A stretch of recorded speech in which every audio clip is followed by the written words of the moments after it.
On vous souhaite la bienvenue à ericlatour.com. On consacre aujourd'hui l'émission entièrement au 20e anniversaire de Famille à cœur qui organise un spectacle bénéfice présenté tout prochainement. En fait, c'est le 23 octobre au Cabaret Théâtre du Vieux-Saint-Jean, animé entre autres par le comédien Martin Larocque, qui sera d'ailleurs avec nous dans quelques instants, accompagné de la directrice générale et du président et l'un des fondateurs de Famille à cœur, Michel Leclerc. Bref, on fait un peu le tour d'horizon de cet organisme qu'est Famille à cœur.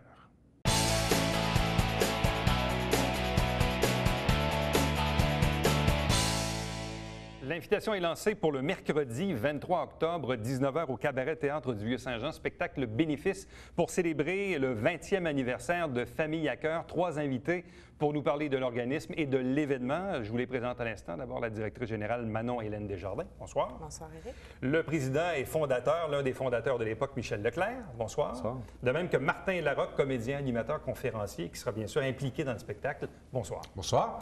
Je vais commencer avec Manon-Hélène parce que quand un organisme célèbre son 20e anniversaire, c'est qu'il est ancré dans sa communauté, les services sont en demande, il est actif. À quoi ressemble l'organisme aujourd'hui en 2013?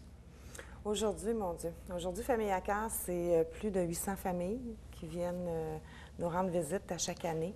C'est plusieurs services, mon Dieu, au-dessus d'une vingtaine, entre 20 et 30 services là, différents, dont la halte répit, qui est pour offrir du répit aux familles. On a des ateliers sur les habiletés parentales. On a des ateliers sur ateliers conférences qu'on fait sur divers sujets qui touchent les parents de près ou de loin, mais pour les outiller davantage dans leur rôle parental, reprendre l'autonomie dans leur vie. C'est le courrier plume, le courrier des enfants dans les écoles primaires. On est maintenant dans 20 écoles primaires de la MRC. Donc, c'est une quinzaine d'employés permanents, plus de 170 bénévoles, plus de 8000 heures de bénévolat par année. Donc, c'est un gros organisme. Bon. Michel, d'où est venue l'idée de mettre sur pied un spectacle de bénéfice pour l'événement? Bien, d'abord, premièrement, pour souligner l'anniversaire. On s'est dit tout le temps, il y a une place au travail, mais il y a une place à la fête aussi. Puis célébrer, pour nous autres, on trouve ça important. D'abord, de souligner les 20 ans. Alors, l'organisme est né en décembre 93. Alors, puis on s'est dit, bien, il faut souligner ça d'une façon significative. Et dans le cadre d'une fête, d'un rassemblement, on s'est dit que c'est la meilleure façon. Il y a également aussi le fait que l'organisme aussi veut s'implanter davantage, veut se faire connaître. On s'aperçoit qu'après 20 ans, l'organisme est encore très peu connu. On sait que la famille, c'est important. Et elle se renouvelle aussi. Là. Il y a des jeunes familles qui vous connaissent peut-être pas encore aujourd'hui. Évidemment. Qui vont avoir besoin de vous dans 2-3 ans. Là. Exactement. Et on veut se faire voir, on veut se faire connaître auprès des familles. On passe par les écoles, comme Manon-Hélène vient de dire, mais aussi, il faut se faire connaître auprès des parents. Moi, je me considère aussi comme un parent tout à fait normal de bénéficier de ces services-là. Je ne fais pas partie des familles pauvres, ni des familles riches. Je fais partie des familles moyennes et je peux bénéficier aussi de ces services-là. Et je trouve ça intéressant. Bon, où est venue l'idée de contacter Martin Larocque pour cet événement? Parce que c'est le meilleur. Ça commence bien. Bon, Martin, explique-nous qui t'a appelé. Je vais continuer. Martin, c'est un homme public, premièrement. Ça nous prenait quelqu'un de public et quelqu'un qui a une conviction dans la famille. Il s'implique actuellement énormément au niveau de la famille. Il s'implique au niveau d'engagement professionnel au niveau de la famille. On s'est dit que c'est le meilleur candidat, le meilleur représentant pour nous supporter dans la cause. On a bien fait de le laisser continuer, c'est ça? J'adore ça. Donc, es-tu comme un ministre de la famille? Parce qu'avec Michel, pourrait te présenter aux prochaines élections à Longueuil, je ne sais pas, là, mais... Non, loin de là, mais il y a quelque chose qui me plaît dans ce phénomène-là. Il y a quelque chose auquel je crois. Je crois à la famille, je crois à son pouvoir. Je ne sais pas ce que ça veut dire, ce que je te dis là. Tout ce que je sais, c'est que je crois à la famille, je crois à son fondement, je crois à son roulement, je crois à sa façon d'être fluide. Et les maisons, celles-là et les autres, parce qu'il y en a plein au Québec, c'est l'idée de rendre les parents de meilleurs parents pour leurs enfants, puis les enfants aussi, de les rendre meilleurs enfants pour leurs parents. T'sais. Ce genre d'échange-là peut arriver dans ces maisons-là. Moi, tu me demandais à 15 ans, c'était quoi mon projet de vie, là? Je voulais être père. Pourquoi? Je ne sais pas. Mais je voulais être père. Il y a quelque chose que j'aimais dans l'approche de ça. Aujourd'hui, je suis un vulgarisateur de ça. Aujourd'hui, j'en parle. J'essaie de démystifier et surtout de rendre ça moins dramatique que ça le sonne. sais, on fait, la famille aujourd'hui a besoin, ou les besoins de la famille, ou il y a ça. Mais la famille aussi, elle va pas si mal, là. Elle va bien, la famille. En quelque part, est-ce que je me trompe en disant que les maisons de la famille, ça a un peu remplacé le rendez-vous dominical que les gens avaient à l'époque à l'église beaucoup, où les gens des quartiers, les familles se réunissaient dans les fiançailles, les funérailles, les messes, etc. Oui. Est-ce que ça a remplacé un peu ce phénomène-là? Oui, en quelque sorte, mais juste spécifier qu'en 93, lorsqu'on a débuté l'organisme, on était la 69e maison de la famille. Alors, ça veut dire que ça fait, il y a 20 ans, il y en avait 69 au Québec seulement. Alors, ce qui veut dire aujourd'hui, d'après moi, ça doit dépasser les si on 100, regarde la 170. Fédération québécoise des organismes communautaires familles, on est, je pense, c'est plus de 250 membres. C'est pas tous des maisons de la famille, mais c'est tous des organismes communautaires familles. Mais tu sais, autrefois, il y avait la famille élargie. Tu sais, on avait des grosses familles. La mère accouchait, la mère, la belle-mère, les matantes, les cousines débarquaient, ça les relevait, puis ils mettaient toute la main à la pâte. Aujourd'hui, c'est plus le cas. Aujourd'hui, une femme accouche, sa mère, bien souvent, travaille. Si elle a des sœurs, elle travaille. Il y a de plus en plus de femmes sur le marché du travail. Et les femmes qui accouchent, déjà au départ, souvent sont de plus en plus... Ou des fois, le réseau social n'est pas toujours à proximité. On peut avoir une famille au Saguenay, en Abitibi, au Bas-Saint-Laurent. Mais ta question est bonne. On combat une solitude. Là. On combat une grande solitude présentement au fait qu'on s'isole. On va rester chez soi. On a créé le cocooning. On était très contents. C'est Faith Popcorn qui avait créé ça, le cocooning, en disant « Vous allez voir, on s'isole chez soi, on est bien. » Et là, tu te rends compte que, bâtard, t'es bien, mais t'es tout seul. Et là, t'as perdu l'habitude d'aller vers l'autre. C'est difficile d'aller vers ses voisins, d'aller vers l'autre. Fait que quand t'es en famille, en plus, le malheur, c'est que tu t'isoles. T'as peur d'être incompétent, t'as peur d'être pas bon, t'as peur que le problème qui se passe avec tes enfants, qui est, dans 95% des cas, normal, tu as peur d'être le seul avec ça, et là, tu t'isoles dans le silence encore plus. Les maisons comme ça ont juste ouvert une porte en disant vous n'êtes pas tout seul. Ouais. Vous n'êtes pas tout seul. Moi, ça fait 5 ans que je porte-parole à la Semaine québécoise des familles. Ça fait 5 ans que je dis la même affaire. Vous n'êtes pas tout seul. Et pourquoi je suis là? C'est juste pour ça. Il y a une association qui crie fort vous n'êtes pas tout seul. Puis il y a 2 ans, ils m'ont payé des hot dogs gratuits aussi. Ça aide beaucoup. Fait que je reviens. Michel, je veux qu'on parle des débuts de l'organisme. Parce que moi, ça fait 25 ans que je pratique le métier, radio-télé, tout ça. Et quand je parle de la couverture des affaires municipales et que je forme des jeunes journalistes, je donne en exemple une conversation qu'on a eue tous les deux il y a 20 ans.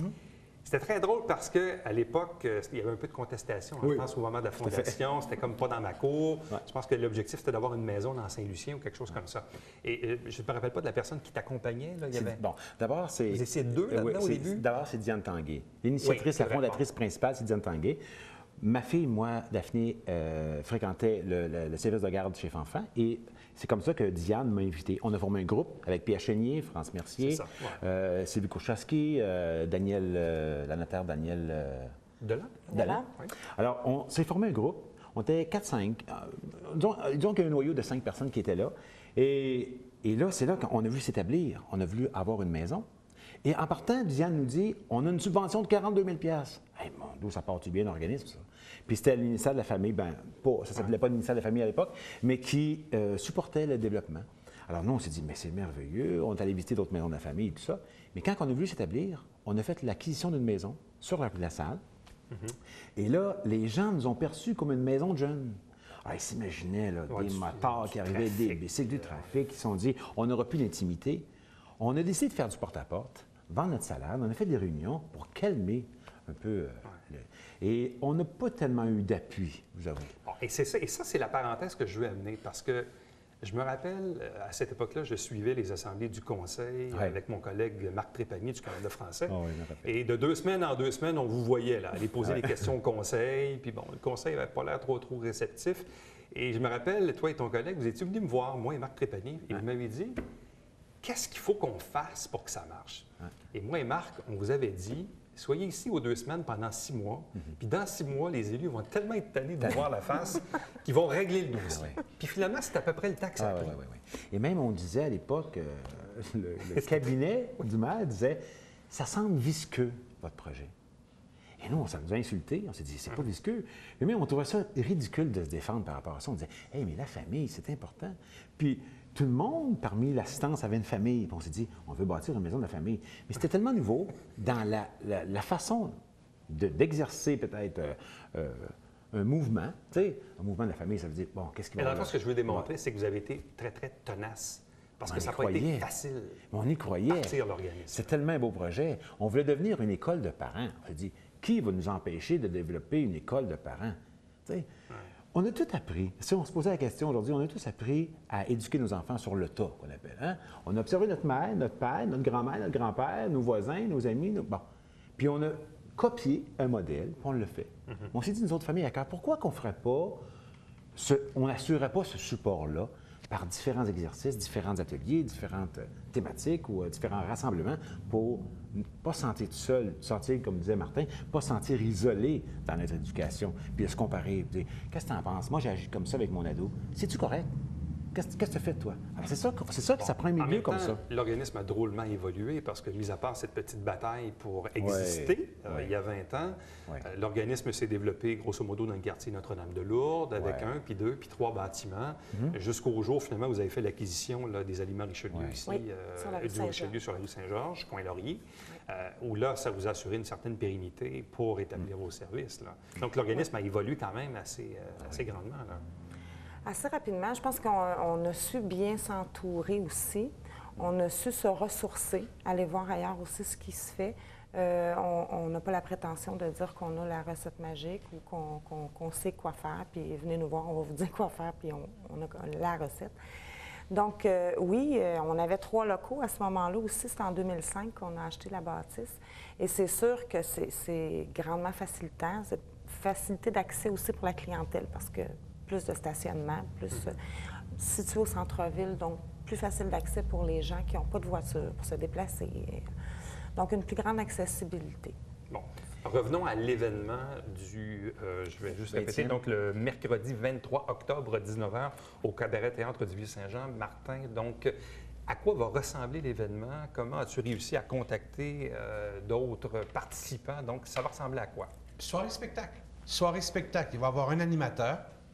Superbe. On a pris ce qu'il y avait de plus beau dans les animateurs. Là, tu fais référence à quelqu'un qu'on... Moi. Oui, c'est ça. Non, mais c'est une soirée spectacle. Il va y avoir des humoristes, danseurs, chanteurs. Il va y avoir ceux qui travaillent là, qui vont parler un peu, parler d'eux-mêmes. Il faut le voir comme une soirée entertainment. C'est une fête, hein? Il disait si bien, faut le fêter. Là. C'est pas une soirée où on fait... Voici les statistiques sur la famille à Saint-Jean-sur-Richelieu. Tu sais? Ce ne sera pas ça. Ça, c'est ta job. On a demandé, juste pour compléter, on a demandé à chacun des participants, les acteurs, là, les professionnels, on leur a demandé leur position par rapport à la famille. Parce qu'on voulait que ça ait du sens. On ne veut pas que ce soit une rencontre banale. On veut que ça soit une fête. En même temps, chacune des chansons qui ont été choisies ou chacune même les conférences ou les humoristes ont un thème associé à la famille. Donc, on veut que ça tourne autour de la thématique. Alors, c'est ça qui est intéressant. T'sais. Parce que donc, on va retrouver Philippe Boisclair, qui est humoriste, qui a d'ailleurs animé là, tout récemment l'événement de la Fondation Santé, la Fête de la Santé, en fait, tout récemment. Également, donc, Stéphane Fallu, humoriste, Benoît Paquette, humoriste imitateur, natif de Henryville, associé à la famille de Pasquier, pour ne pas la nommer, Étienne Drapeau, auteur, compositeur, interprète. Donc, évidemment, ça va être une soirée donc grandement humoristique, si on peut dire, Martin. Ben oui, j'espère. Je pense que j'aime ce ton-là, j'aime cette idée de s'amuser.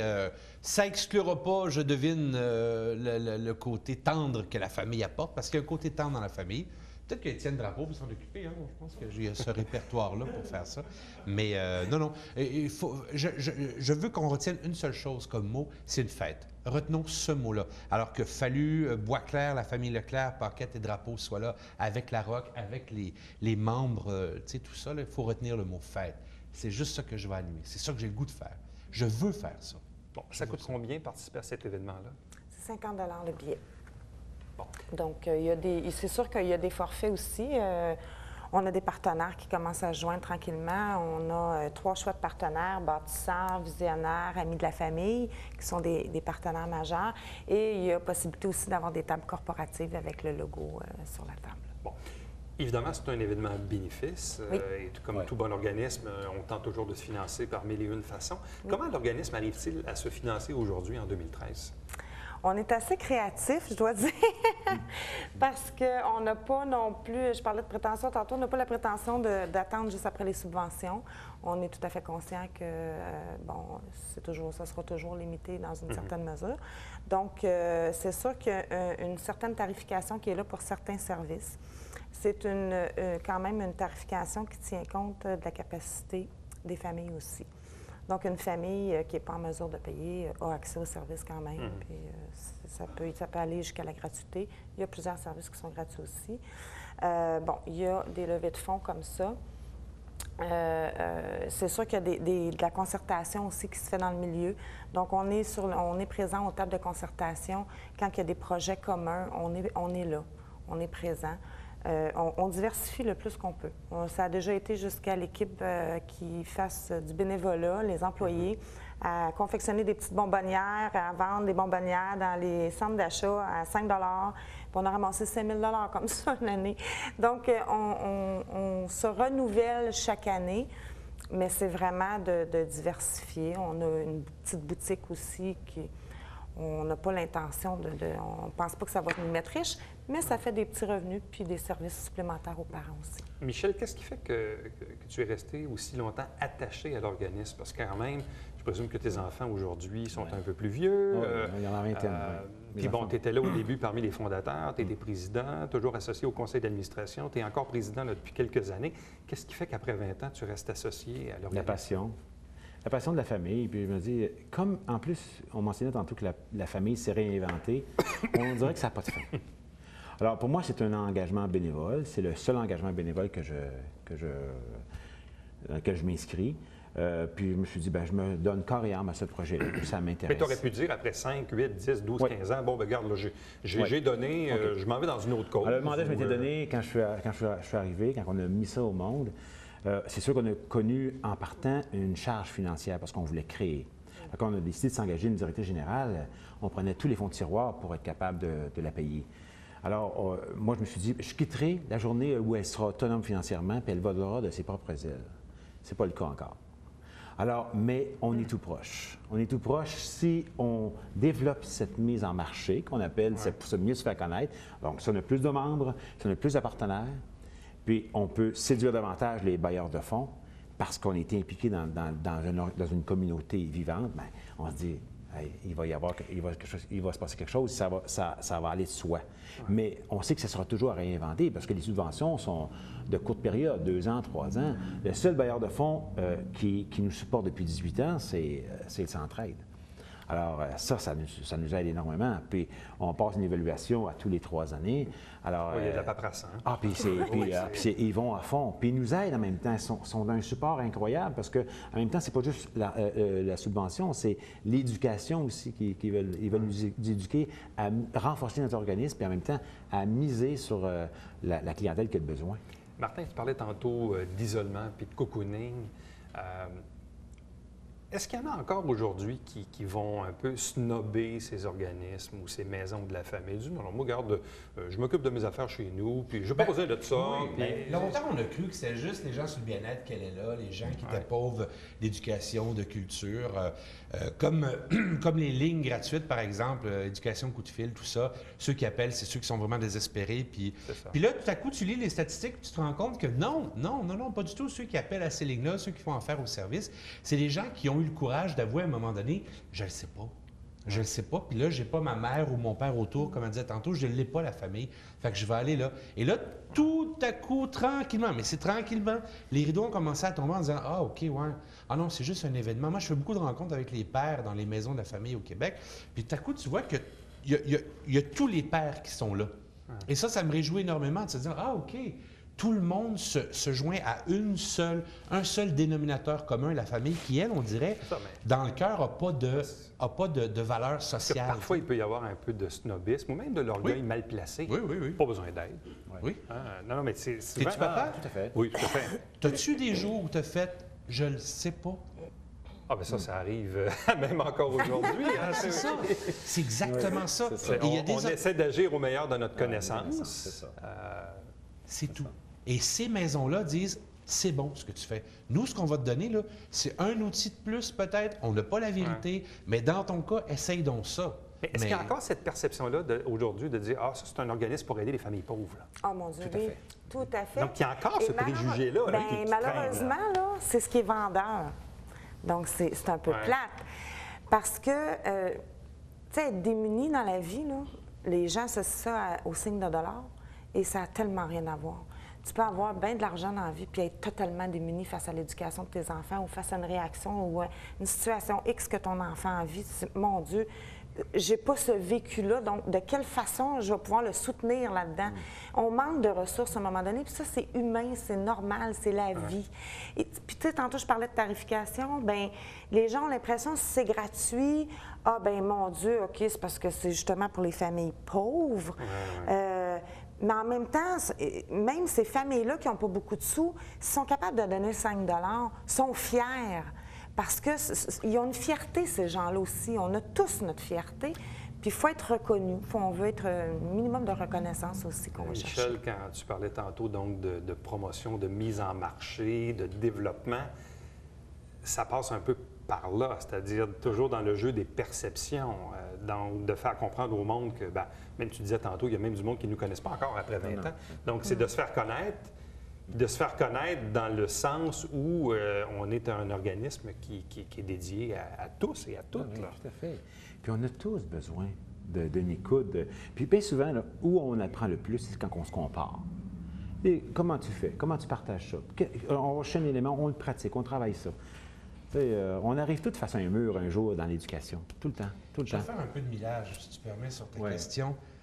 Moi, ça fait 15 ans que je suis conférencier dans les écoles, que je fais des écoles secondaires essentiellement. Je fais donc du public et du privé, les collèges privés. Les collèges privés ont la réputation d'avoir des familles riches, ce qui n'est pas toujours le cas, et donc des familles en moyen. J'ai souvent vu dans les écoles privées les bureaux des psychologues débordés. Non pas par la présence des élèves, mais par leurs parents. Des parents démunis. Donc, ça enlève, là, moi, le soupçon, l'idée que plus tu as de l'argent, plus tu es en contrôle. Point de vue familial, on s'entend? Il faut absolument le laisser tomber, ça, parce que je l'ai vu. Et tu vois des parents qui arrivent, et je reviens, j'aime mon expression dénominateur commun. On arrive tous à la même place quand on est parent, on ne le sait pas. On a appris de nos parents, eux-mêmes ne le savaient pas. Qui ont appris de leurs parents, qui eux-mêmes ne le savaient pas. Donc, on se passe l'incompétence de génération en génération. On ne le sait pas. Donc, on apprend sur le tas en le faisant. Puis cette maison-là, elle ne donne pas de réponse, elle donne du support. Elle fait, bien, regardez, on ne le saura pas ensemble. Puis là, on va se partager. Puis là, le fait de dire, moi, mon gars est adolescent, il a dit ça, je fais quoi? L'autre va dire, C'est comme il m'est arrivé la la même semaine chose. dernière, je recevais une invitée d'ailleurs qui a travaillé chez vous pendant très longtemps sur l'éducation parentale. Puis on disait, dans le fond, il y a des cours préparation mariage, il y a des cours pour préparer les femmes à l'accouchement. Oui. Mais il n'y a pas nécessairement beaucoup. Bien là, il y en a probablement chez vous, mais il n'y a pas énormément de ressources pour éduquer les futurs parents. Non, c'est pour ça qu'on apprend par l'exemple. Alors, si on reçoit un mauvais exemple, qu'est-ce qu'on va transmettre? On transmet un mauvais exemple. Mais si on reçoit plein d'amour de nos parents, puis de l'affection, puis de l'attention, puis de l'écoute, qu'est-ce qu'on transmet à nos parents, à nos enfants? C'est la même chose. On se dit tout le temps, nous autres, des parents heureux, ça fait des enfants heureux, des enfants heureux, ça fait des parents heureux. Donc, c'est une maison à outils. On se dit tout le temps qu'on a un gros coffre à outils, qu'on partage ces outils-là, puis faites-en ce que vous voulez, mais je pense que ça peut vous aider. Alors, pour célébrer le 20e anniversaire de Famille à cœur, spectacle bénéfice présenté le mercredi 23 octobre à 19h, Cabaret Théâtre du Vieux-Saint-Jean. Pour information, familleacœur.qc.ca, c'est 50 $ du billet. Il y a des forfaits également. Donc, animation de Martin Larocque avec entre autres Philippe Boisclair, la famille Leclerc, Stéphane Fallu, Benoît Paquette et Étienne Drapeau. Et bien sûr, on va vous souhaiter une excellente soirée et un joyeux 20e anniversaire. Merci à vous trois. Merci. Merci. Restez avec nous au retour. On vous présente le Babillard quotidien.